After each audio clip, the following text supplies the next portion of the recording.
Assalamualaikum warahmatullahi wabarakatuh. Saya Aisyah Khairina dan dua teman saya, Cinti Novitasari dan Korima Wardah. Kami dari kelompok 9 akan mempresentasikan hasil diskusi kami yang berjudul Pendidikan Anti Korupsi. Semoga setelah menonton video ini teman-teman sudah bisa memahami apa itu pendidikan anti korupsi dan hal-hal apa yang perlu diperhatikan agar pendidikan anti korupsi bisa berjalan baik di sekolah-sekolah. Baiklah, materi yang pertama akan dibacakan oleh saya sendiri. Pendidikan anti korupsi adalah pendidikan tentang korupsi yang ketiga ranah pendidikan sebagaimana dikemukakan oleh Bloom, yaitu pengembangan ranah kognitif, afektif, dan psikomotor siswa. Pendidikan anti korupsi sebenarnya sudah menjadi bagian dari pendidikan nasional sebagaimana dinyatakan dalam Peraturan Menteri Pendidikan Nasional atau Permendiknas nomor 22 dan nomor 23 tahun 2006 tentang standar isi dan standar kompetensi lulusan satuan pendidikan dasar dan menengah. Dalam Permendiknas tersebut dinyatakan bahwa pengembangan sikap dan perilaku anti korupsi merupakan bagian dari kurikulum bidang studi pendidikan kewarganegaraan atau PKN. Namun, pelajaran terbatas pada penyampaian informasi verbal tanpa memberikan kesempatan bagi siswa untuk berkembangnya pengetahuan dan penalaran logis tentang dimensi korupsi yang tidak bermoral. Yang membuat implementasinya itu belum memenuhi hasil yang diharapkan, khususnya dalam pengembangan sikap dan karakter anti korupsi siswa. Artikel ini kami buat untuk menjelaskan bahwasannya pendidikan formal anti korupsi merupakan kebijakan pendidikan yang tak bisa ditunda lagi. Ini adalah investasi untuk mencegah korupsi dalam jangka panjang. Ciri esensial pendidikan anti korupsi adalah sinergi antara pemanfaatan informasi dan pengetahuan dengan kemampuan mempertimbangkan moral dalam rangka pengembangan kognisi, kasih sayang, dan konasi secara penuh dan terus-menerus. Berdasarkan rumusan yang dikemukakan oleh Komisi Pemberantasan Korupsi atau KPK, ada 9 nilai dasar yang perlu ditanamkan dan diperkuat melalui pelaksanaan pendidikan anti korupsi di sekolah, yaitu nilai kejujuran, adil, berani, hidup sederhana, tanggung jawab, disiplin, kerja keras, hemat, dan mandiri. Nah, nilai-nilai ini sebenarnya sudah ada di masyarakat pada sejak zaman dahulu dan termuat secara jelas dalam dasar-dasar falsafah negara berupa Pancasila. Namun, mulai tergerus oleh budaya konsumerisme yang dibawa oleh arus modernisasi dan globalisasi.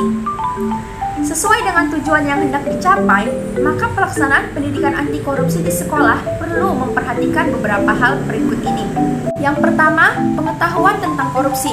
Untuk memiliki pengetahuan yang besar dan tepat tentang korupsi, siswa perlu mendapatkan berbagai informasi yang memungkinkan mereka bisa mengenal tindakan korupsi, tindakan yang bisa membuat mereka bisa mengenal tindakan korupsi dan juga bisa membedakan antara tindakan kejahatan korupsi dengan tindakan kejahatan lainnya. Untuk itu, pembahasan tentang kriteria, penyebab, dan akibat korupsi merupakan materi pokok yang harus diinformasikan kepada siswa.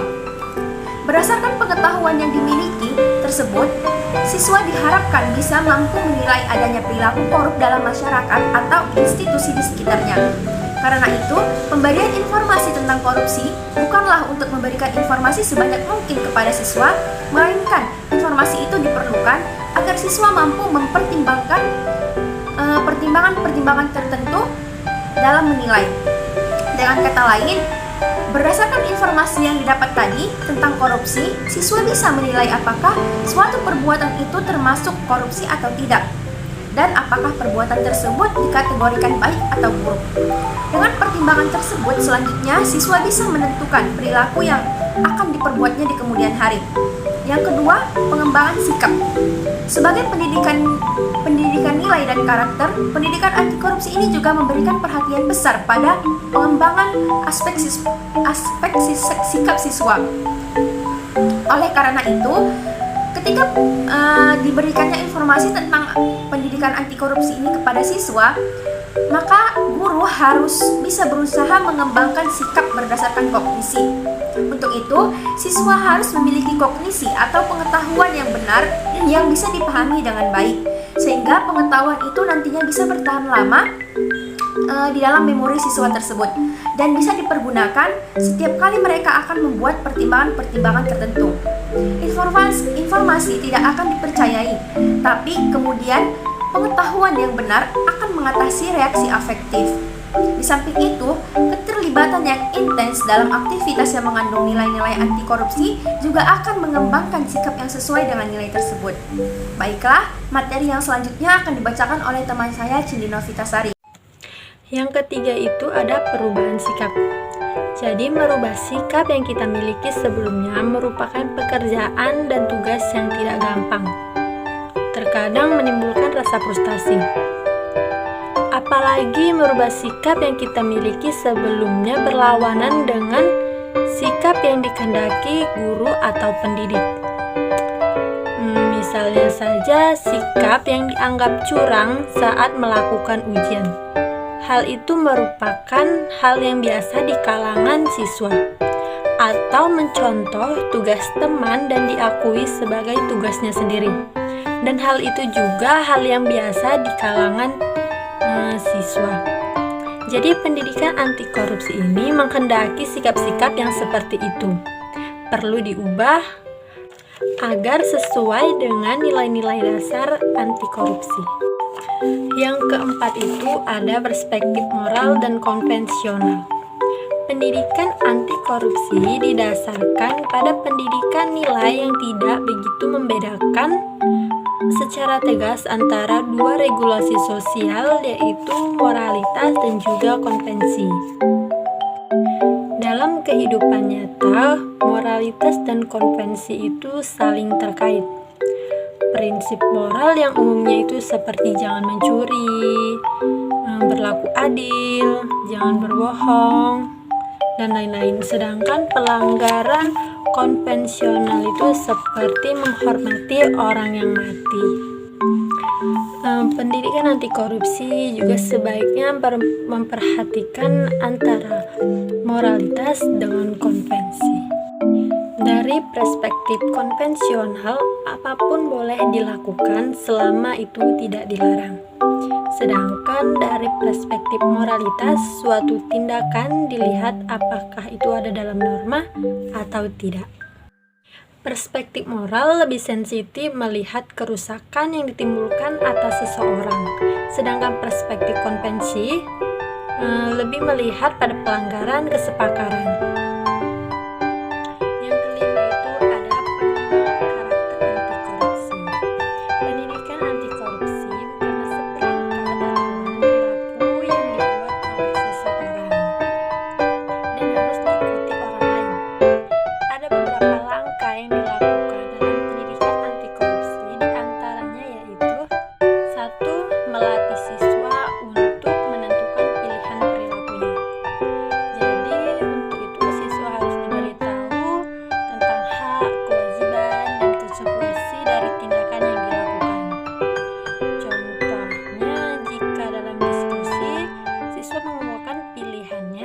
Terhadap sesuatu, maka guru bisa memberikan beberapa alternatif seperti untuk mendapatkan nilai yang bagus, maka banyak cara yang bisa dia lakukan. Kedua, memberi siswa kesempatan untuk mengembangkan pemahaman yang lebih luas dengan menciptakan situasi yang fleksibel, di mana siswa bisa bekerja sama, berbagi, dan memperoleh bimbingan yang diperlukan dari guru. Karena itu, kegiatan dalam menganalisis kasus, diskusi, bermain peran atau wawancara siswa merupakan situasi yang akan mengembangkan karakter anti korupsi pada diri siswa. Ketiga, tidak terlalu terfokus pada temuan fakta seperti beberapa peran PNS yang terlibat korupsi, berapa banyak uang negara yang hilang di korupsi per tahun, atau berapa hukuman yang tepat untuk pelaku korupsi tersebut. Dan yang keempat, melibat siswa dalam berbagai aktivitas sosial di sekolah dan di lingkungan. Ini ditunjukkan untuk menanamkan rasa tanggung jawab dan respek pada orang lain, dalam rangka melatih mereka untuk berbagi tanggung jawab sosial di mana mereka tinggal.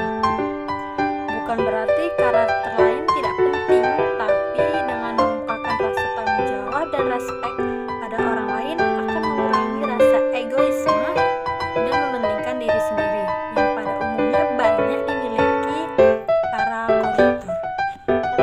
Di sini saya akan menjelaskan tentang implikasi terhadap pembelajaran. Pembelajaran yang dialami siswa merupakan pembelajaran yang memberi makna bahwa mereka merupakan pihak atau warga negara yang turut serta memikirkan masa depan bangsa dan negara ini ke depan, terutama dalam upaya memberantas korupsi sampai ke akarnya dari bumi Indonesia. Untuk itu, pembelajaran harus memberi perhatian pada proses bagaimana pengetahuan itu bisa dimiliki siswa. Karena aspek penting lain pendidikan anti korupsi adalah kemampuan siswa untuk membuat pertimbangan moral terkait perbuatan korupsi. Dan ini juga sangat ditentukan oleh kognisi yang dimiliki. Dan selanjutnya akan meningkatkan perkembangan moralnya. Untuk itu, pembelajaran pendidikan anti korupsi dapat dikemas sesuai dengan saran dan tujuan